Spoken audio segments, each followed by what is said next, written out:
எதை பத்தி பண்ணலாம் மச்சி? உன் ப்ராஜெக்ட்ல இருக்கிற 3 பசங்க எழுத்த ப்ராஜெக்ட்ல இருக்கிற ஒரு பொண்ணுக்கு ரூட் வரானுங்க.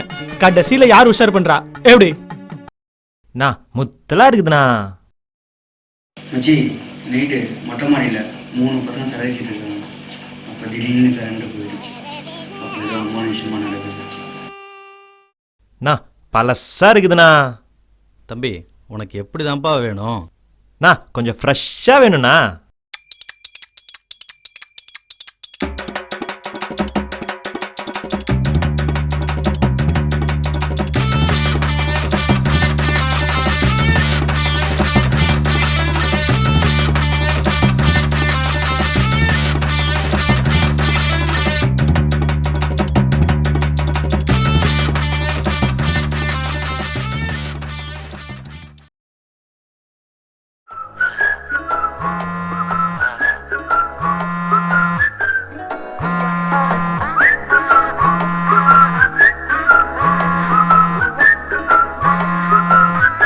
விஷால் அவன் ஃபோன் தானே அடிக்குது. என்னடா இது? என்னதான் ஓசியில் ஆஃபீஸில் கலெக்ட் பண்ணுற கொடுத்தாலும் எப்படியா?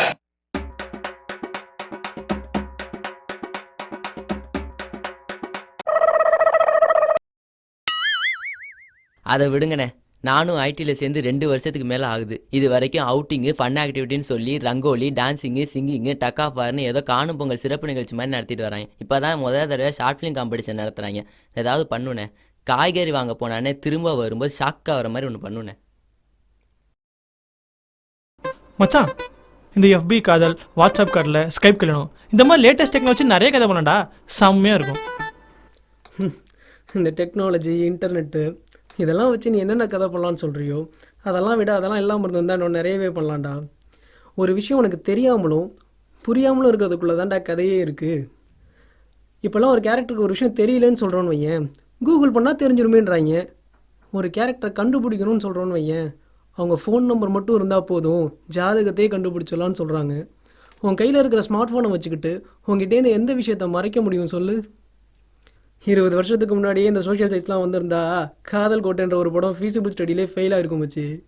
அது மட்டும் இல்லாமல் தினமும் FBலையும் ட்விட்டர்லையும் எவ்வளோ இன்ட்ரெஸ்டிங்கான ஆன்லைனை ஸ்டேட்டஸு கமெண்ட்ஸுன்ற பேரில் வெளில வந்துட்டுருக்கு தெரியுமா? வீக்லி மேகசினில் கூட அதுக்குன்னு தனி பேஜே வச்சுருக்கானுங்க. வாட்ஸ்அப்பில் ஏதோ நாவல் படிக்கிற மாதிரி ஒரு கதையை ஸ்ப்ளிட் பண்ணி தினமும் குரூப்பில் அனுப்பிச்சுட்ருக்கானுங்க.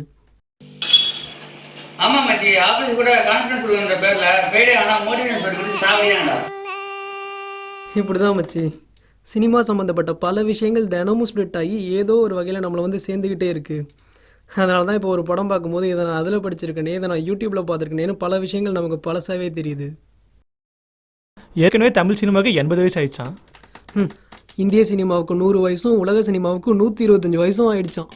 ஐயோ, அப்போ நம்ம கதை சொல்ல ஆரம்பித்து 125 வருஷம் ஆச்சா? கதையெல்லாம் பாட்டி காலத்திலே சொல்ல ஆரம்பித்தாச்சு.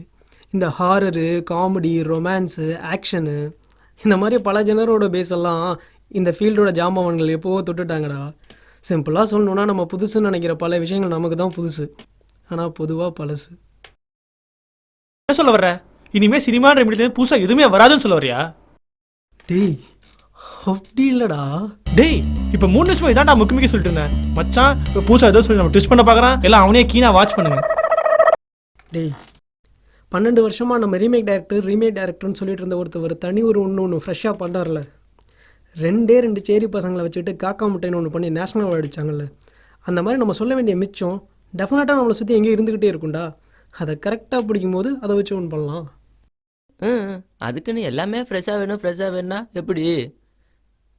இவங்க கதை சொல்கிறேன்னு கூப்பிட்டு வந்து ஒரே காரணமாக தான் சொல்லிட்டு இருக்காங்க. கதை எப்போ தான் சொல்லுவாங்களோ. என்ன மச்சி, நிராடக படம், ஃப்ரெண்ட்ஸ் படம் அதெல்லாம் சொல்கிறாங்களே, அதெல்லாம் ஷாப்பிங் எடுக்க மாட்டாங்களா? ஏன் இல்லை, வந்துடுச்சுன்னா நம்மளும் ஃப்ரெஷ்ஷாக கொடுக்கலாம்ல.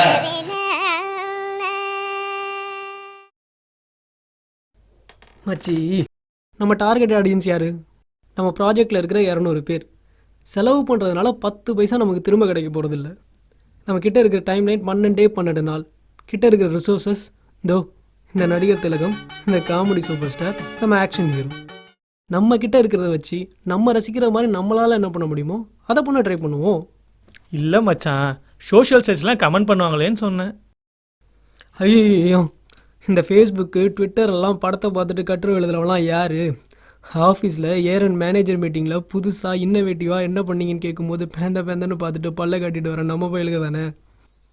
ஏப்பா யார் யாரெல்லாம் இன்ட்ரெஸ்டிங்காக போர் அடிக்காமல் இன்டெலெக்சுவலாக என்னென்ன பண்ணணும்னு நினைக்கிறீங்களோ அதெல்லாம் அவங்க வேலையில் பண்ணிக்கலாம்ல, ப்ரொமோஷன் கிடைக்கும்.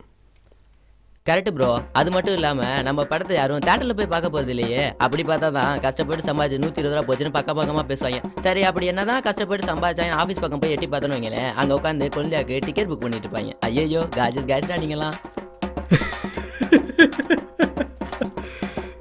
சரிடா தம்பி, பேச்சு வாக்கில் அண்ணனுங்களை டான்னு சொன்னேன். ஐயோ அண்ணே, நான் ஜென்ரலாக சொன்னேனே. ஏண்டா நானும் பிறந்தலேருந்து பார்க்குறேன், பிறக்கிற குழந்தையும் வரப்போகிற மாப்பிள்ளை மட்டும் ஐடி லெவலில் பார்க்கணும். ஆனால் எங்கள் பார்க்குற சினிமாவில் ரவுடி பொறுக்கி மொல்ல மாதிரி முடிச்சதுக்கு ஹீரோ பண்ணுவாங்க. நம்மள மாதிரி ஐடி பசங்களை அமெரிக்க மாப்பிள்ளைன்னு கூப்பிட்டு வந்து கடைசியில் கழட்டி விட்டு காமெடி பண்ணிடுறாங்க. அவங்களுக்கு தான் இந்த ஐடி கட்சியோட வலி வேதனை டேலண்ட்டு ஸ்கில்ஸ் புரியலன்னா உங்களுக்கு மாடா புரியல. இதான்டா நம்ம கதை. அப்பாடா கதை கிடச்சிச்சுடா. எஸ், கதை கிடச்சிச்சு. என்னது காய் வாங்கிட்டு வரத்துல கதை கிடைச்சிருச்சா? சாக்க குறை